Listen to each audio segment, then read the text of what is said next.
नमस्कार दोस्तों, हमारे चैनल पर आपका स्वागत है। दोस्तों, उत्तर प्रदेश पुलिस का री एग्जाम जो होने वाला है यह 23 अगस्त से प्रारंभ होने वाला है। 23 अगस्त से इसके एग्जाम प्रारंभ हो जाएंगे। तो आपके पास बहुत ही कम समय बचे हैं, तो बहुत कम समय में आपको बहुत अच्छी तैयारी करनी है। तो दोस्तों, इस वीडियो में मैं आपके लिए टॉप 30 ऐसे क्वेश्चन को लेकर आया हूँ जिसकी पूरी संभावना है कि आपके एग्जाम में पूछे जाएंगे, क्योंकि यही क्वेश्चन जो है पिछले और उससे पिछले भी जो उत्तर प्रदेश पुलिस के एग्जाम हुए हैं उसमें कई बार ये पूछे जा चुके हैं।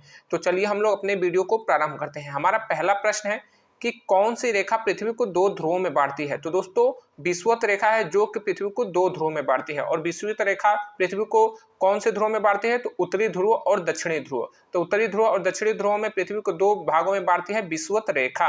अगला आपका प्रश्न है कि किस राज्य के विधायकों को सबसे ज्यादा वेतन मिलता है। तो दोस्तों, झारखंड राज्य के विधायकों को सबसे ज्यादा वेतन 2,90,000 रुपए पर मंथ दिए जाते हैं। जी हाँ दोस्तों, उनका जितने भी भत्ता है वो सब जोड़कर जो है 2,90,000 रुपए उनका मंथली वेतन हो जाता है। दोस्तों, यह भारत राज्य में सबसे ज्यादा वेतन पाने वाले विधायक हैं जो कि झारखंड राज्य से हैं। अगला हमारा प्रश्न है कि असम की राजधानी क्या है। तो दोस्तों, असम की राजधानी दिसपुर है। अगला आपका प्रश्न है कि उत्तर प्रदेश में कुल कितने पुलिस जोन है। तो दोस्तों, ये जो क्वेश्चन है ये आपके लिए वेरी इंपॉर्टेंट है, क्योंकि ये जो क्वेश्चन है ये पुलिस विभाग से संबंधित है और ये क्वेश्चन जो है कई बार पिछले पुलिस के एग्जाम में पूछे जा चुके हैं। तो आप लोग इसको ठीक से याद कर लीजिए कि उत्तर प्रदेश में कुल कितने पुलिस जोन है। तो उत्तर प्रदेश में कुल 8 पुलिस जोन है। और वह जोन कौन कौन से है? तो जैसे वाराणसी हो गया, प्रयागराज हो गया, मेरठ हो गया और लखनऊ हो गया। तो इसी तरह से 8 पुलिस जोन है। अगला आपका प्रश्न है कि इंद्रधनुष में कुल कितने कलर होते हैं, यानी कि इंद्रधनुष में कुल कितने रंग होते हैं। तो दोस्तों, इंद्रधनुष में 7 रंग होते हैं। ठीक है, 7 रंग होते हैं। दोस्तों, ये क्वेश्चन काफी हल्का है, लेकिन ये पिछले कई एग्जाम्स में पूछा है। दोस्तों, इंद्रधनुष में कुल 7 रंग होते हैं और इनका क्रम क्या होता है? तो लाल रंग सबसे ऊपर होता है, उसके नीचे ऑरेंज होता है, उसके नीचे येलो होता है, उसके नीचे ग्रीन होता है, उसके नीचे ब्लू होता है, उसके नीचे जो है एक और कलर होता है और उसके नीचे जो है वायलेट कलर होता है। ठीक है, तो इस तरह से ये कलर का क्रम है। तो ठीक है, रेड रंग सबसे ऊपर और वायलेट कलर सबसे नीचे होता है। अगला आपका प्रश्न है कि विटामिन ई की कमी से कौन सा रोग होता है। तो दोस्तों, विटामिन ई की कमी से ब्लड का क्लॉटिंग नहीं जमता है, यानी कि ब्लड का क्लॉटिंग नहीं होता है, रक्त का थक्का नहीं जमता है। आपने देखा होगा कि कई लोगों के साथ ऐसा घटना घटित होती है कि जब उनका सर फट जाता है या फिर कहीं पर चोट हो जाता है, कहीं पर घाव उनका फूट जाता है, तो वह जो है ब्लड वहां से रुकता नहीं है, काफी ज्यादा रक्त स्त्राव हो जाता है। तो यह उनके अंदर विटामिन ई की कमी होती है। जिनके अंदर विटामिन ई की कमी होगी तो खून का काफी ज्यादा बहाव हो जाएगा। अगला आपका प्रश्न है कि भारत भूषण किसे कहा जाता है। तो दोस्तों, भारत भूषण जो है सम्राट चंद्रगुप्त मौर्य को कहा जाता है। जी हाँ दोस्तों, भारत भूषण सम्राट चंद्रगुप्त मौर्य को कहा जाता है। सम्राट चंद्रगुप्त मौर्य के काल को ही, यानी कि सम्राट चंद्रगुप्त मौर्य के समय को ही भारत का स्वर्ण काल कहा जाता है। दोस्तों, इनके गुरु का क्या नाम था? तो इनके गुरु का नाम था आचार्य चाणक्य। जी हाँ दोस्तों, आचार्य चाणक्य, जो कि इनके प्रधानमंत्री थे। अगला आपका प्रश्न है कि भारत का सबसे बड़ा उच्च न्यायालय कहाँ है। तो सबसे बड़ा हाईकोर्ट भारत का है प्रयागराज में। जी हाँ दोस्तों, प्रयागराज हाईकोर्ट है। तो वहाँ पे कुल जजेज की संख्या कितनी है? तो 160 है, यानी कि 160 जज वहाँ पर बैठते हैं, जिनमें से 76 जो जज होते हैं वो जो है परमानेंट होते हैं, यानी कि उनका वो सरकारी जज होते हैं, जबकि 84 जज ऐसे होते हैं जिनका जो है जो कि रिटायर्ड जज होते हैं। रिटायर्ड जज जो है 84 है।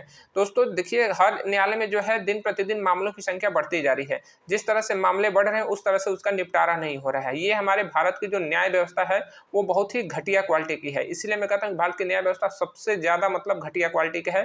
पहले जो भारत की न्याय व्यवस्था थी आजादी से पहले वो बहुत ही बेहतरीन थी, लेकिन अब जो न्याय व्यवस्था, जो विदेशी न्याय व्यवस्था भारत में लाकर थोपा गया है, ये बिल्कुल बेकार न्याय व्यवस्था है। लोगों को न्याय नहीं मिल रहा है। लोग जो है मजबूरी में समझौता करने के लिए जो है मजबूर हो जाते हैं।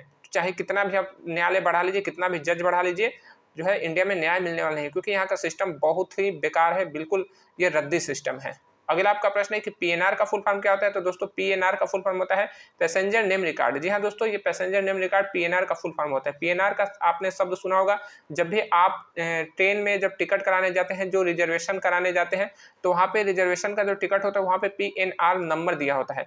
तो पीएनआर नंबर का मतलब पैसेंजर नेम रिकॉर्ड होता है, वहाँ पे पैसेंजर का सारा डिटेल दिया रहता है। नेक्स्ट हमारा क्वेश्चन है कि नाटो का मुख्यालय क्या है। तो नाटो का मुख्यालय है बेल्जियम की राजधानी ब्रसल्स में। जी हाँ दोस्तों, बेल्जियम की राजधानी ब्रसल्स में जो है नाटो का मुख्यालय है। यहाँ पर 32 इसके जो है मेंबर्स हैं। और नाटो का फुल फॉर्म क्या होता है? तो नाटो का फुल फॉर्म होता है नॉर्थ अटलांटिक ट्रीटी ऑर्गेनाइजेशन। या दोस्तों नॉर्थ अटलांटिक ट्रीटी ऑर्गेनाइजेशन जो है नाटो का फुल फॉर्म होता है।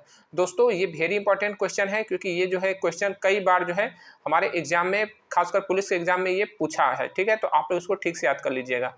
नेक्स्ट हमारा क्वेश्चन है कि मतदाता दिवस कब मनाया जाता है। तो दोस्तों मतदाता दिवस मनाया जाता है 25 जनवरी को। जी हाँ दोस्तों, 25 जनवरी 1950 को ही भारत निर्वाचन आयोग का स्थापना हुआ था, तो उसी दिन को है मतदाता दिवस के रूप में मनाया जाता है। नेक्स्ट हमारा क्वेश्चन है उत्तर प्रदेश पुलिस एकेडमी कहाँ है। तो दोस्तों उत्तर प्रदेश पुलिस एकेडमी जो है वो मुरादाबाद में है।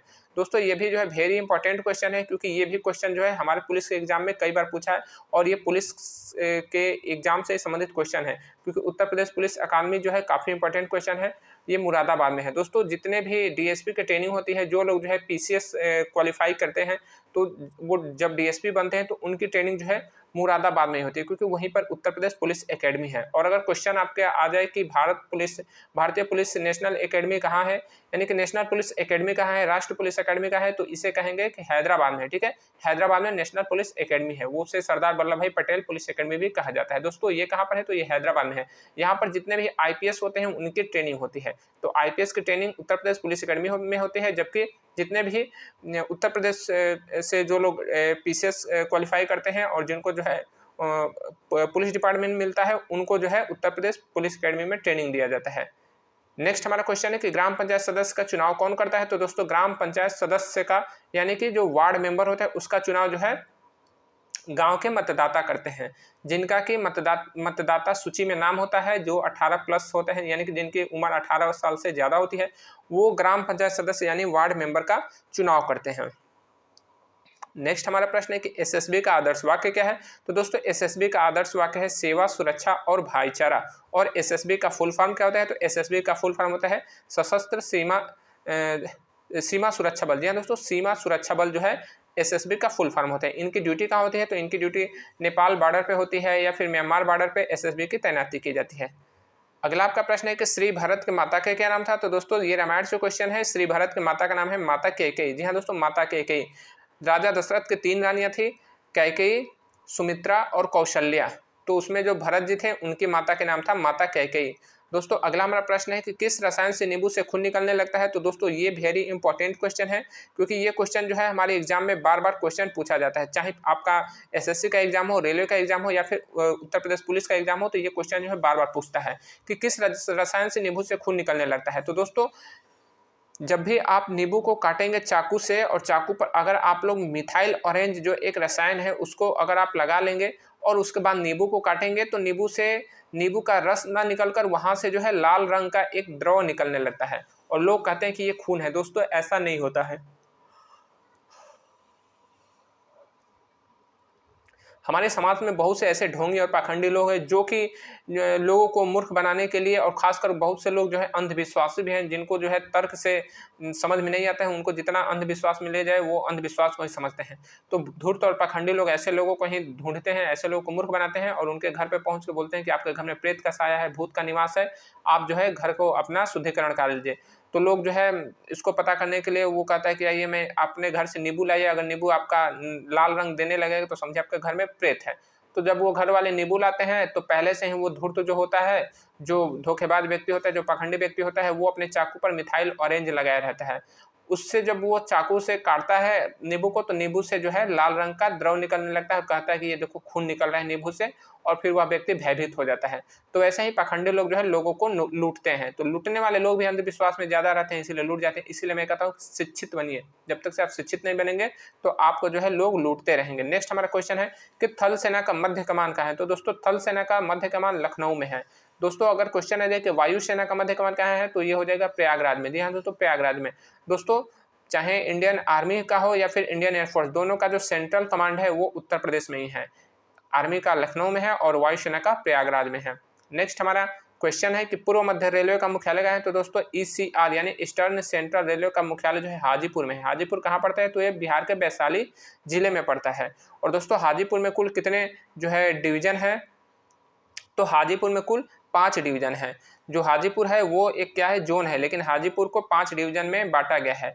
इनके डिवीजन कौन कौन सा है, तो एक डिवीजन है दानापुर, दूसरा है सोनपुर, तीसरा है समस्तीपुर, चौथा है दीनदयाल उपाध्याय जंक्शन और पांचवा है धनबाद। ये इसके डिवीजन है। अगला हमारा प्रश्न है कि देश का सबसे बड़ा प्रशासनिक अधिकारी कौन होता है, तो दोस्तों देश का सबसे बड़ा प्रशासनिक अधिकारी कैबिनेट सचिव होता है और कैबिनेट सचिव जो होता है वो सेंट्रल लेवल का सबसे बड़ा प्रशासनिक अधिकारी होता है। अगर आपका क्वेश्चन आ जाए कि राज्य का सबसे बड़ा प्रशासनिक अधिकारी, तो राज्य का सबसे बड़ा प्रशासनिक अधिकारी मुख्य सचिव होता है, चीफ सेक्रेटरी उसे बोला जाता है। नेक्स्ट हमारा क्वेश्चन है कि भारत दुर्दशा के लेखक कौन है, तो दोस्तों देखिए पुस्तक और उनके लेखक के काफी ज्यादा जो है क्वेश्चन आते हैं, तो आप लोग जो है पुस्तक और उनके लेखक को ठीक से याद कर लीजिएगा, क्योंकि इनसे क्वेश्चन जो है 1 नंबर के आते हैं। तो भारत दुर्दशा के लेखक हैं भारतेंदु हरिश्चंद्र। जी हाँ दोस्तों, भारतेंदु हरिश्चंद्र जी ने भारत दुर्दशा का रचना किया है। अगला आपका प्रश्न है कि कितने राज्यों में द्विसदनीय व्यवस्था है, तो दोस्तों 6 राज्य हैं भारत के जहाँ पे द्विसदनीय व्यवस्था है, यानी कि जहाँ पे विधानमंडल है। दोस्तों विधानमंडल किन किन राज्यों में है, तो 6 राज्यों में है। राज्यों का नाम है उत्तर प्रदेश, बिहार, उत्तर प्रदेश बिहार के बाद आपका हो जाएगा महाराष्ट्र, उसके बाद हो जाएगा कर्नाटका, उसके बाद हो जाएगा आंध्र प्रदेश और उसके बाद हो जाएगा तेलंगाना। दोस्तों ये 6 राज्य हैं जहाँ पे विधान मंडल है, यानी कि वहाँ पे विधानसभा भी है और विधान परिषद भी है। अगला आपका प्रश्न है कि गांव का प्रथम नागरिक कौन होता है, तो दोस्तों गांव का प्रथम नागरिक ग्राम प्रधान कहलाता है। जी हाँ दोस्तों, जो आपके गांव का प्रधान होता है वही गांव का प्रथम नागरिक कहलाता है। दोस्तों अगला आपका प्रश्न है कि उत्तर प्रदेश पुलिस का आदर्श वाक्य क्या है, तो दोस्तों ये वेरी इंपॉर्टेंट क्वेश्चन है, क्योंकि ये पुलिस के एग्जाम में बार बार ये क्वेश्चन पूछता है कि उत्तर प्रदेश पुलिस का आदर्श वाक्य क्या है। तो इसका आंसर हो जाएगा सुरक्षा आपके संकल्प हमारा। अगला आपका क्वेश्चन है कि शिक्षा हर बुराई को दूर करने की अचूक दवा है, यह किसका कथन है, तो यह कथन है ईश्वर चंद्र विद्यासागर का। जी हाँ दोस्तों, ईश्वर चंद्र विद्यासागर जी ने समाज को शिक्षित करने के लिए बहुत ही प्रयास किया और इनका प्रयास बहुत ज़्यादा सफल भी हुआ। खासकर इसका असर जो है पश्चिम बंगाल में दिखाई देता है। अगला आपका प्रश्न है कि बेकिंग सोडा का रासायनिक नाम क्या है, तो दोस्तों बेकिंग सोडा का रासायनिक नाम है सोडियम बाइकार्बोनेट। जी हाँ दोस्तों, सोडियम बाइकार्बोनेट बेकिंग सोडा का रासायनिक नाम है और NaHCO3 जो है ये उसका रासायनिक सूत्र है। ठीक है, ये जो है रासायनिक सूत्र है और ये इसका रासायनिक नाम है। अगला आपका क्वेश्चन है कि शरीर की सबसे छोटी हड्डी का क्या नाम है, तो शरीर की सबसे छोटी हड्डी का नाम है स्टेपिज। जी हाँ दोस्तों, शरीर की सबसे छोटी हड्डी का नाम है स्टेपिज और स्टेपिज हड्डी जो है वो कान में पाई जाती है। अगला आपका प्रश्न है कि उत्तर प्रदेश पुलिस मुख्यालय कहाँ है, तो दोस्तों उत्तर प्रदेश पुलिस का मुख्यालय जो है वो लखनऊ में है।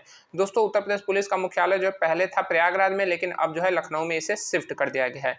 अगला आपका प्रश्न है कि स्टैच्यू ऑफ यूनिटी कहाँ है, तो स्टैच्यू ऑफ यूनिटी जो है गुजरात के नर्मदा जिला में है। जी हाँ दोस्तों, ये जो है अभी बिल्कुल नया ये स्टैच्यू ऑफ यूनिटी बना है, जो कि गुजरात के नर्मदा जो जिला है वहीं पे कांवड़िया नामक जगह पे है। ठीक है, ये क्वेश्चन भी इंपॉर्टेंट है, आप लोग याद कर लीजिएगा। अगला आपका प्रश्न है कि थल सेना का मेजर जल सेना के किस अधिकारी के समकक्ष होता है, तो दोस्तों थल सेना का जो मेजर होता है वो जल सेना के लेफ्टिनेंट कमांडर के समकक्ष होता है, यानी कि जो आर्मी का मेजर होगा वो नेवी के लेफ्टिनेंट कमांडर के समकक्ष होगा। अगला आपका प्रश्न है कि उत्तर प्रदेश दिवस कब मनाया जाता है, तो उत्तर प्रदेश दिवस मनाया जाता है 24 जनवरी को। जी हाँ दोस्तों, 24 जनवरी 1950 को ही उत्तर प्रदेश का जो पुराना नाम था यूनाइटेड प्रोविंस, तो उसको हटाकर उत्तर प्रदेश किया गया। उसी दिन से उत्तर प्रदेश दिवस मनाया जाता है। दोस्तों आपका 30 क्वेश्चन क्लियर हो गया। आपका 31वां क्वेश्चन है कि 75 जिले के किस राज्य में है, 75 जिले भारत के किस राज्य में है, तो इसका आंसर जो है मैं कमेंट बॉक्स में जरूर दीजिएगा कि 75 जिले भारत के किस राज्य में है। मिलेंगे अगले वीडियो में, तब तक के लिए जय हिंद।